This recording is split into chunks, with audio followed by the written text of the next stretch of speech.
lors de la keynote et la session d'ouverture des assises, la session de Guillaume Poupard, où il parle d'une prise de conscience de la nécessité de consommer du cloud de confiance, du cloud qui doit être sécurisé, parce que les entreprises ont eu ce besoin de migrer vers le cloud pour différentes raisons. La deuxième chose qui était importante, c'est que aussi face à la recrudescence des menaces et à la sophistication des menaces,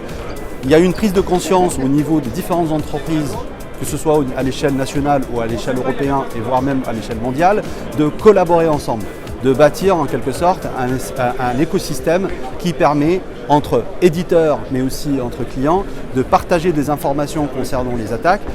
de la nécessité de faire en sorte que ces informations soient accessibles aux entreprises quand il est nécessaire pour pouvoir être proactivement préparés par rapport à des menaces sophistiquées ou à des attaques qui peuvent mettre en péril l'activité de l'entreprise.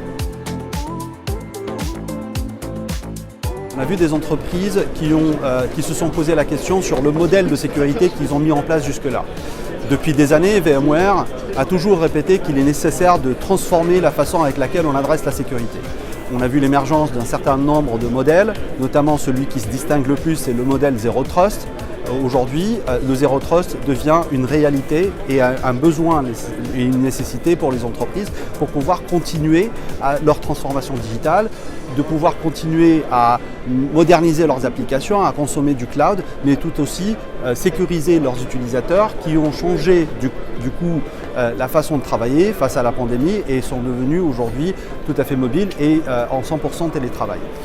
Ce qui est important aussi, c'est que ces entreprises qui ont considéré que le modèle Zero Trust, c'est une évidence,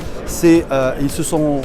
confrontés à une complexité de moderniser la façon avec laquelle ils ont mis en place les mesures et les outils de sécurité vers ce modèle. Ce qu'on essaye, nous, VMware, d'apporter, c'est comment simplifier en fait cette sécurité, comment la rendre rapidement déployable et aussi intelligente pour assurer en fait la mise en place d'un modèle Zero Trust qui permet de protéger aussi bien les utilisateurs, les applications et les données des entreprises.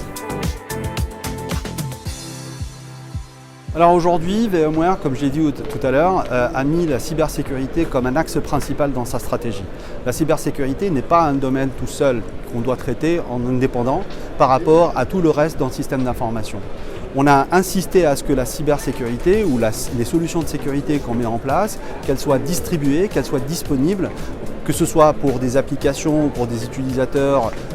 au sein de l'entreprise, à l'intérieur de l'environnement de l'entreprise, que ce soit aussi par rapport à des consommations de nouvelles technologies, les applications modernes, la consommation du cloud, et aussi à des utilisateurs qui vont être beaucoup plus mobiles et capables en fait d'évoluer dans un environnement qui n'est pas celui de l'entreprise.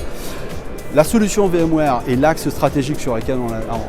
on a travaillé, c'est de faire en sorte que ces services de sécurité, qui sont aujourd'hui déployés de façon classique, soient déployés de façon distribuée et consommable,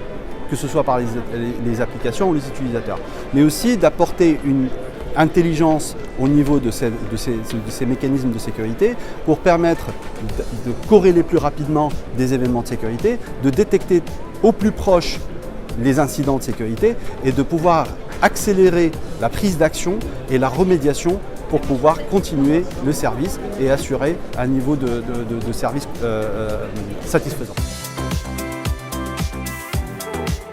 Aujourd'hui, VMware apporte des solutions qui vont permettre au RSSI d'appliquer leur politique de sécurité sur un modèle Zero Trust le plus facilement possible parce que on a voulu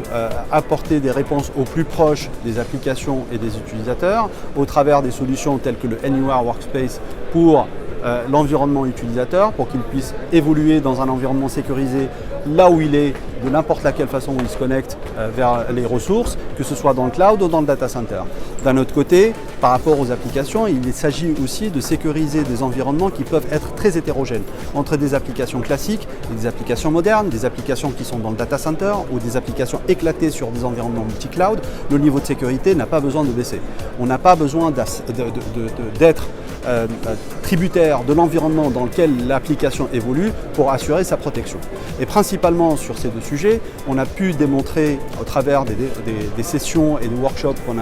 a animés lors des assises que les solutions du type NSX Advanced Threat Prevention est capable d'apporter des niveaux de sécurité avancés pour détecter les intrusions, mais aussi corréler différents événements ensemble pour détecter des campagnes d'attaques sophistiquées. De l'autre côté, on assure aussi au travers de la solution Carbon Black Cloud Workload Protection une réduction de surface d'exposition par rapport aux applications qui tournent sur des charges applicatives, qu'elles soient dans le data center ou qu'elles soient aussi dans le cloud.